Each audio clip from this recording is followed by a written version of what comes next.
ఉండే గవ్వలను లక్ష్మీ గవ్వలు అంటారు. లక్ష్మీ గవ్వలకు ప్రత్యేకంగా పూజ చేసి వాటిని ఇంట్లో బీరువాలో దాచిపెట్టుకున్న, వ్యాపార స్థలంలో దాచిపెట్టుకున్న లక్ష్మీ కటాక్షం చాలా సులభంగా కలుగుతుంది. ఈ లక్ష్మీ కటాక్షం సులభంగా కలగాలంటే లక్ష్మీ గవ్వలకు పూజ ఎలా చేయాలంటే, మీరు మంగళవారం కానీ, శుక్రవారం కానీ, లేదా ఎప్పుడైనా పౌర్ణమి తిథి రోజు కానీ ఒక 5 లక్ష్మీ గవ్వలు తెచ్చుకోండి, లేదా 8 లక్ష్మీ గవ్వలు తెచ్చుకోండి, లేదా 11 లక్ష్మీ గవ్వలు తెచ్చుకోండి.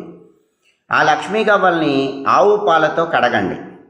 ఆ తర్వాత వాటికి పసుపు రాసి కుంకుమతో గంధంతో బొట్లు పెట్టండి. ఆ లక్ష్మీ గవ్వలు ఒక వెండి పళ్ళెంలో కానీ, ఒక రాగి పళ్ళెంలో కానీ ఉంచి మీ గృహంలో పూజా మందిరంలో లక్ష్మీదేవి ఫోటో పక్కనే ఈ లక్ష్మీ గవ్వల్ని కూడా ఉంచి వాటికి కూడా పూజ చేయాలి. పూజ ఎలా చేయాలంటే, లక్ష్మీదేవి అష్టోత్తర శతనామావళి అంటే లక్ష్మీదేవి 108 నామాలు